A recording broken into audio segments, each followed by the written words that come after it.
ನಮಸ್ಕಾರ ಎಲ್ಲರಿಗೂ ಕೂಡ ನಮಸ್ಕಾರ ನಮಸ್ಕಾರ ನಮಸ್ಕಾರ ನಮಸ್ಕಾರ ಸಲಾಮ್ ಅಲೈಕುಂ. ಎಲ್ಲ ಸೂಫಿ ಸಂತರು ಮೌಲ್ವಿಗಳು ಎಲ್ಲ ಧರ್ಮಗುರುಗಳು ಎಲ್ಲರೂ ಕೂಡ ನನ್ನ ನಮಸ್ಕಾರ. ನನ್ನ ಮಿತ್ರರಾದಂಥ ನಮ್ಮ ಮುಖಂಡರಾದಂಥ ದಿನೇಶ್ ಗುಂಡೂರಾಯರು ಈ ಪವಿತ್ರವಾದಂಥ ಸ್ಥಳಕ್ಕೆ ಬರಬೇಕು ಅಂತೇಳಿ ಆಹ್ವಾನಿಸಿದ್ರು. ನಾನಿಲ್ಲೆಲ್ಲ ಓಡಾಡ್ತಿದ್ದೆ, ಆದರೂ ಇದ್ರ ಒಳಗಡೆ ಬಂದು ಇದನ್ನು ನೋಡುವಂಥ ಭಾಗ್ಯ ನನಗೆ ಸಿಕ್ಕಿರಲಿಲ್ಲ. 40 ವರ್ಷದ ಇತಿಹಾಸ ಇರಂತ ಇದೊಂದು ಪವಿತ್ರವಾದಂಥ ಧರ್ಮದ ವಿಷಯ. 400 ವರ್ಷ ಇತಿಹಾಸ ಇರುವಂತ ಇದೊಂದು ಧರ್ಮಕ್ಷೇತ್ರ. ಸೊ ಮಾನವ ಧರ್ಮ ಎಲ್ಲರೂ ಕೂಡ ಒಂದಾಗ್ಲಿ ಅಂತ ಹೇಳಿ ಇವತ್ತು ನಾವೆಲ್ಲ ಪ್ರಾರ್ಥನೆ ಮಾಡ್ತಾ ಇದ್ದೀವಿ. ಉರುಸ್ ಇವತ್ತು ಇದೆ, ಎಲ್ಲರೂ ಕೂಡ ಹೊಟ್ಟೆ ತೆಗೆದುಕೊಳ್ಳುವಂಥದ್ದು. ನಾನು ಯಾವಾಗಲೂ ಒಂದು ಮಾತು ಹೇಳ್ತಾ ಇರ್ತೀನಿ, ಧರ್ಮ ಯಾವುದಾದರೂ ತತ್ವ ಒಂದೇ, ನಾಮನೂರಾದರೂ ದೈವ ಒಂದೇ, ಪೂಜೆ ಯಾವುದಾದರೂ ಭಕ್ತಿ ಒಂದೇ, ಕರ್ಮ ಅನ್ನೋದಾದ್ರೂ ನಿಷ್ಠೆ ಒಂದೇ, ದೇವನೊಬ್ಬ ನಾಮಾನು ಒಂದ. ನಾವು ಯಾರು ಯಾವ ಜಾತಿಯಲ್ಲಿ ಯಾವ ಧರ್ಮದಲ್ಲಿ ಹುಟ್ಟಬೇಕು ಅಂತ ಯಾರು ನಮ್ಮ ತಂದೆ ತಾಯಿನ ಕೇಳ್ಕೊಂಡು ಬರುವುದಿಲ್ಲ. ಜನ್ಮ ಆಗ್ತದೆ. ಇವತ್ತು ಜನ್ಮ ಆದ್ಮೇಲೆ ಕೊನೆಗೆ ನಾವೆಲ್ಲ ನಮ್ಮ ಹಿರಿಯರು ಮಾರ್ಗದರ್ಶಿ ಇರ್ತದೆ, ಒಂದೊಂದು ಧರ್ಮನ ನಾವೆಲ್ಲ ನಂಬ್ಕೊಂಡು ಹೋಗ್ತೇವೆ. ಧರ್ಮ ಏನ್ ತಿನ್ಬೇಕು? ಮಾನವ ಜನ್ಮಕ್ಕೆ ನೆಮ್ಮದಿ ಇರಲಿ, ಶಾಂತಿ ಇರಲಿ ಅಂತೇಳಿ ಧರ್ಮ ಎಲ್ಲರಿಗೂ ಕೂಡ ಅವಶ್ಯಕತೆ ಇದೆ. ಇವತ್ತು ಎಲ್ಲರೂ ಕೂಡ ಅವರವರ ಧರ್ಮದಲ್ಲಿ ಶಾಂತಿ ನೆಲೆಸಬೇಕು, ಬದುಕಿನಲ್ಲಿ ಒಳ್ಳೇದಾಗಬೇಕು ಅಂತ ಆಶೆ ಮಾಡ್ತಾರೆ.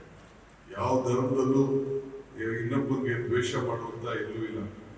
ಈ ಮೂಲ ಪೈಗಂಬರವರು ಕೂಡ ಹೇಳಿದಂಗೆ ಮಾನವೀಯತೆ ಒಂದು ದೊಡ್ಡ ಧರ್ಮ. ಸೊ ನಾನು ಕೂಡ ಯಾವಾಗ ಹೇಳ್ತಾ ಇರ್ತೇನೆ, ಮಾನವ ಧರ್ಮಕ್ಕೆ ಜಯವಾಗಲಿ, ಧರ್ಮದಿಂದಲೇ ವಿಶ್ವಕ್ಕೆ ಶಾಂತಿ ಅಂತೇಳಿ ನಮ್ಮ ಗುರುಗಳು ಹೇಳಿದಂತ ಮಾತನ್ನ ಯಾವಾಗಲೂ ಕೂಡ ಮಾತಾಡ್ತಾ ಇದ್ದೇನೆ. ಇವತ್ತು ನಮ್ಮ ದಿನೇಶ್ ಗುಂಡೂರಾಯರು ಬಹಳ ನಮ್ಮ ಹಿರಿಯ ನಾಯಕರು, ನಮ್ಮ ಪಕ್ಷದ ಅಧ್ಯಕ್ಷರಾಗಿ ಕೆಲಸವನ್ನು ಮಾಡ್ತಿದ್ರು. ನಿಮ್ಮ ಕ್ಷೇತ್ರದ ಅಪಾರವಾದಂತಹ ಈ ಕ್ಷೇತ್ರದಲ್ಲಿ ಜನರ ಸೇವೆಯನ್ನು ಮಾಡಿಕೊಂಡು ಒಂದು ದೊಡ್ಡ ಬದಲಾವಣೆಯನ್ನ ತೆಗೆದುಕೊಂಡು ಬಂದು ನಿಮ್ಮೆಲ್ಲ ಹೃದಯವನ್ನು ಗೆದ್ದಿದ್ದಾರೆ. ಎಲ್ಲ ಸಂದರ್ಭದಲ್ಲೂ ಕೂಡ ಅವನ್ನ ನೀವೆಲ್ಲ ಕಾಪಾಡ್ಕೊಳ್ಬೇಕು. ಮೊನ್ನೆ ಎಲೆಕ್ಷನ್ ಬಹಳ ಒಂದು ಸಣ್ಣ ಅಂತರದಿಂದ ಅವರು ಬಂದರು, ಮುಂದಕ್ಕೆ ಒಂದು ದೊಡ್ಡ ಅಂತರದಿಂದ ನೀವು ವಾಪಸ್ ಗೆಲ್ಲಿಸಿ ವಿಧಾನಸೌಧದಲ್ಲಿ ಅವ್ರನ್ನ ಕುಣಿಸೋಕೆ ಕೆಲಸ ಮಾಡಬೇಕು ಅಂತೇಳಿ ನಾನು ಪ್ರಾರ್ಥನೆ ಮಾಡ್ತಾ ಇದ್ದೀನಿ. ಆಮೇಲೆ ತಾವೆಲ್ಲ ಹುಷಾರಾಗಿರಿ. SIR ಬರ್ತಾ ಇದೆ. SIR ದೊಡ್ಡ ಅನಾಹುತಗಳಾಗ್ತಾ ಇದೆ. ನಿಮ್ಮ ಸಂಪರ್ಕ, ನಿಮ್ಮ ಕೂಲಿ, ನಿಮ್ಮ ಇತಿಹಾಸ ಅವೆಲ್ಲ ಕೂಡ ಕೇಳ್ತಾ ಇದ್ದಾರೆ. ದಯವಿಟ್ಟು ನಿಮ್ಮ ವೋಟ್ಗಳನ್ನ ಬಹಳ ಶುಭ ಇಟ್ಕೊಳ್ಳಿ. ನಿಮ್ಮ ವೋಟ್ ಏನಾದ್ರು ಹೆಚ್ಚು ಕಮ್ಮಿ ಆಯ್ತು ಅಂದ್ರೆ ಸರ್ಕಾರದಿಂದ ಸಿಗುವಂತ ಸೌಲಭ್ಯಗಳಿಗೆಲ್ಲ ತೊಂದರೆ ಆಗ್ತದೆ. 8ನೇ ತಾರೀಕು ಅಷ್ಟೊತ್ತಿಗೆ ಈಗಾಗಲೇ 1 ಕೋಟಿ ಚಿಲ್ಲರೆ ವೋಟನ್ನ ಅದಕ್ಕೆ ಕೆಲವು ಸರಿಯಾದ ರೀತಿ ಮಾಹಿತಿ ಇಲ್ಲ ಅಂತ ಹೇಳಿ ಈಗಾಗಲೇ ಮಾಹಿತಿ ನಮ್ಮ ಎಲೆಕ್ಷನ್ ಕಮಿಷನ್ ಅವರು ಹೇಳಿದ್ದಾರೆ. ನಾವು ಸರ್ಕಾರದವರು ನಿಮ್ಗೆಲ್ಲ ಸಹಾಯ ಮಾಡಬೇಕು, ಅದಕ್ಕೆ ಬದ್ಧವಾಗಿದ್ದೇವೆ. ನಿಮ್ಮ ಮತ ಉಳಿಸ್ಕೊಳ್ಬೇಕು. ನಿಮ್ಮ ಮತ ಉಳಿಸ್ಕೊಂಡ್ರೆ ನಿಮ್ಗೆಲ್ಲ ತರದ ಶಕ್ತಿ ಬರ್ತದೆ. ಸೊ ಅದಕ್ಕೆ ಪ್ರಜಾಪ್ರಭುತ್ವದ ವ್ಯವಸ್ಥೆಯಲ್ಲಿ ನಿಮಗೆ ಮತ, ಸಂವಿಧಾನ ಬಹಳ ಮುಖ್ಯ. ಸೊ ಇದನ್ನ ಬಹಳ ಕಾಪಾಡಬೇಕು. ಇವತ್ತು ನೀವೆಲ್ಲ ಕರೆಸಿದ್ದೀರಿ. ದಿನೇಶ್ ಅವರು ನನ್ನ ಇಲ್ಲಿ ಕರೆಸಿ ನಿಮ್ಮನ್ನೆಲ್ಲ ಭೇಟಿ ಮಾಡಿ ಇಂಥ ಪವಿತ್ರವಾದಂಥ ದರ್ಗಕ್ಕೆ ಭೇಟಿ ಕೊಟ್ಟು ಇದು ಹೊಸ ಮಸೀದಿನ ನೀವೆಲ್ಲ ಕಟ್ಟಿದ್ದೀರಿ, ನೀವೆಲ್ಲರೂ ಕೂಡ ಶುಭವಾಗಲಿ. ಕೆಲವು ಸಮಸ್ಯೆಗಳನ್ನ ಹೇಳ್ತಾ ಇದ್ದು ನಮ್ಮ ಶಾಸಕರು, ನಮ್ಮ ಮಾಜಿ ಮಂತ್ರಿಗಳು, ನಮ್ಮ ಮುಖಂಡರು ಏನು ಅದನ್ನ ನಿಮ್ಮ ಹತ್ರ ಚರ್ಚೆ ಮಾಡಿ ಏನು ಹೇಳ್ತದೆ ಸರ್ಕಾರ ಅದನ್ನ ತೀರ್ಮಾನವನ್ನ ಮಾಡ್ತದೆ. ಈಗ ನಾನು ಇದಕ್ಕೆ ಒಬ್ಬ ಮುಖ್ಯಮಂತ್ರಿಯಾಗಿ ಕೆಲವು ವಿಚಾರಗಳನ್ನ ನನ್ನ ತೀರ್ಮಾನಕ್ಕೆ ಬರುವುದಿಲ್ಲ. ಅದನ್ನ ಸ್ಥಳೀಯವರೇ ಅದಕ್ಕೆ ಏನು ಒಳ್ಳೇದಾಗಬೇಕು ಅಂತ ಹೇಳ್ತಾರೆ, ಅದ್ರ ಬಗ್ಗೆ ಖಂಡಿತ ನಾನು ಗಮನಿಸ್ತೇನೆ. ಇಷ್ಟು ಮಾತ್ರ ಹೇಳಿ ನಾನು ಇವತ್ತಿಗೆ ಬಂದು ನೀವೆಲ್ಲ ಸೇರಿ ನನಗೆ ಪ್ರಾರ್ಥನೆ ಮಾಡಿದ್ದೀರಿ, ಆಶೀರ್ವಾದ ಮಾಡಿದ್ದೀರಿ, ಇನ್ನು ಒಳ್ಳೇದಾಗಲಿ ಅಂತ ಹೇಳಿದಿರಿ. ಈ ನಾಡಿನ ಜನತೆಗೆ ಒಳ್ಳೇದಾಗಬೇಕು. ಸೊ ಮಾನವ ಧರ್ಮಕ್ಕೆ ಜಯವಾಗಲಿ. ಹಿಂದೆ ಈ ಸರ್ಕಾರ ನನ್ನ ಸರ್ಕಾರ, ಈ ಸರ್ಕಾರ ನಿಮ್ಮ ಸರ್ಕಾರ.